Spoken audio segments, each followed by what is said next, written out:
Presidente, eu pretendo demonstrar com provas, com documentos, a verdade sobre esse escândalo.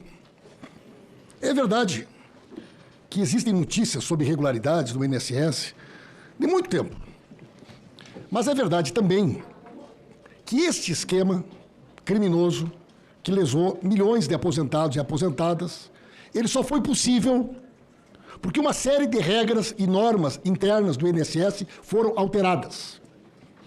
E estas normas e estas regras todas foram alteradas durante o governo Bolsonaro. Se estas regras não tivessem sido alteradas, esse escândalo seria impossível.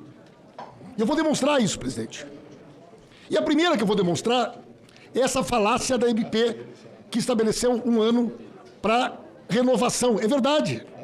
Só que depois eles mandaram outra da Covid, botando 3 anos para renovação. E no final do governo, em dezembro, com o jabuti do Luiz Miranda, o Bolsonaro sancionou uma lei que acabou com a necessidade de revalidar a autorização.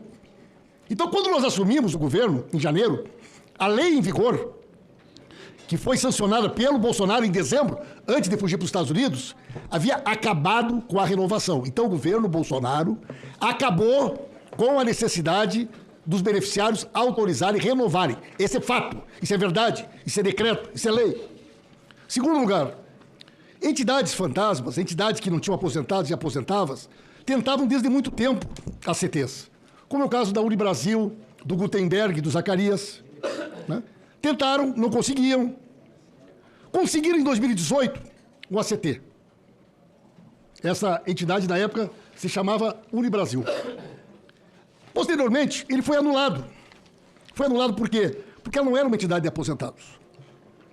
E aí, o senhor Rolim, esse Leonardo Rolim, que foi levado para a transição, para coordenar a área da Previdência, tirou da Dirbem e botou na Dirate a competência para conceder as CTs.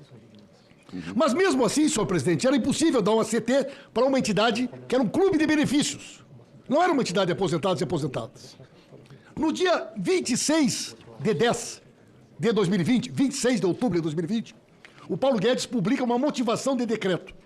Decreto 10.537 de 2020. Dizendo o quê? 2 mudanças.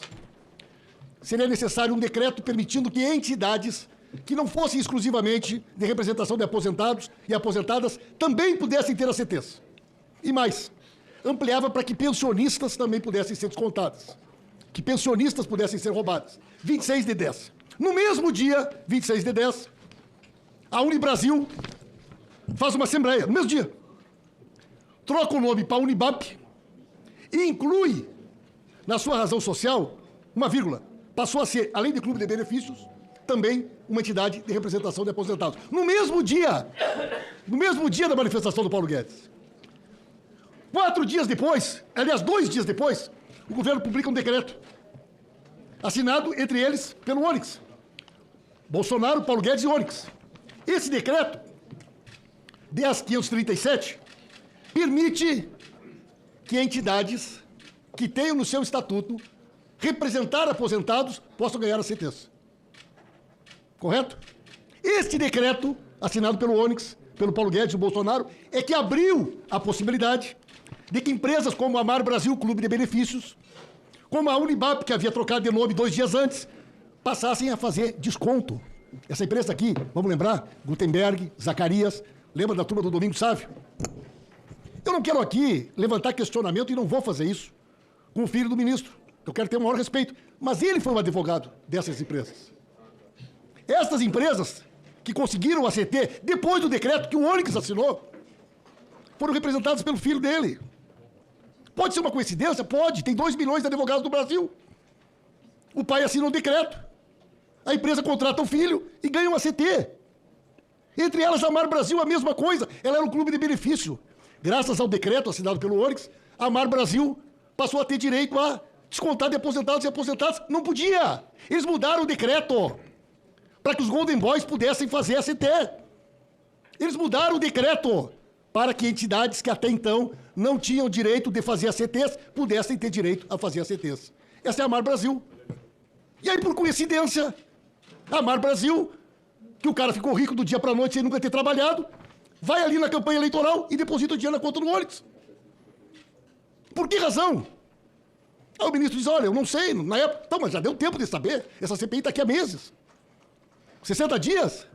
Por que razão a Mar Brasil, que até então era um clube de benefício de picaretas, que nunca trabalharam e agora estão aí de Ferrari, Lamborghini, Rolex, ficaram milionários do dia para a noite, centenas de milhões de reais, vai lá e bota o dinheiro na conta do ministro, que poucos dias antes tinha assinado o decreto que permitiu que eles ganhassem a CT, senhor presidente. Mas não satisfeito, o governo Bolsonaro vai lá e, num outro decreto, abre a possibilidade para consignado de Bolsa Família, BPC, auxílio emergencial, lá em 2022. O senhor lembra? Quando eles criaram aquele escândalo, na véspera da eleição, para fazer consignado de BPC, de auxílio emergencial de Bolsa Família, uma das empresas mais beneficiadas chama-se Facta Seguradora. Quem é a Facta, senhor presidente? É a empresa contratada pela instituição que ganhou o ACT, que o filho do Onix foi um advogado. E o senhor acredita, senhor presidente, que a Sinap, que ganhou o ACT, graças ao decreto, que teve o filho do Onix como advogado, que contratou a Facta, o senhor não vai acreditar, presidente?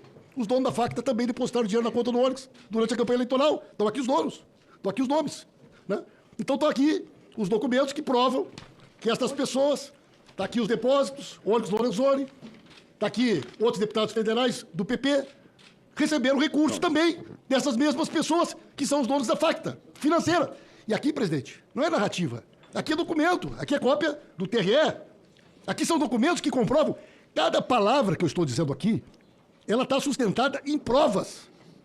Então, por que explodiu em 2023? Por uma razão muito simples. Porque acabaram com a necessidade da revalidação, porque concederam a CTs, e o gráfico mostra isso de forma clara.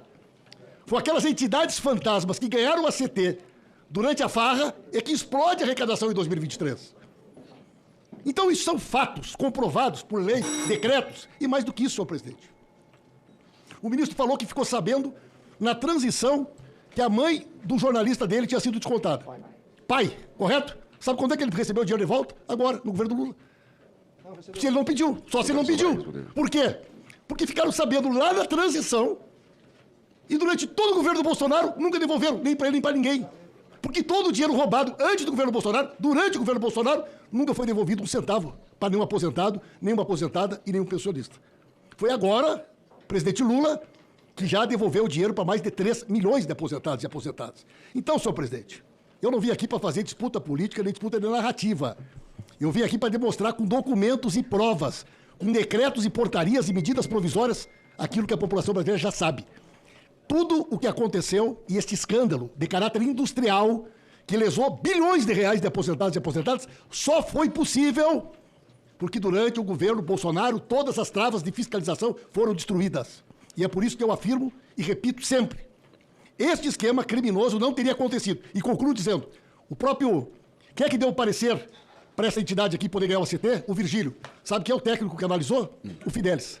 Então, esses personagens todos, Zé Carlos Oliveira, Fidelis, Virgílio, Alexandre Guimarães, todos eles estão dentro desse esquema, desde a época em que isso aqui que eu provei começou a acontecer, e na época, inclusive, que o nosso depoente era ministro.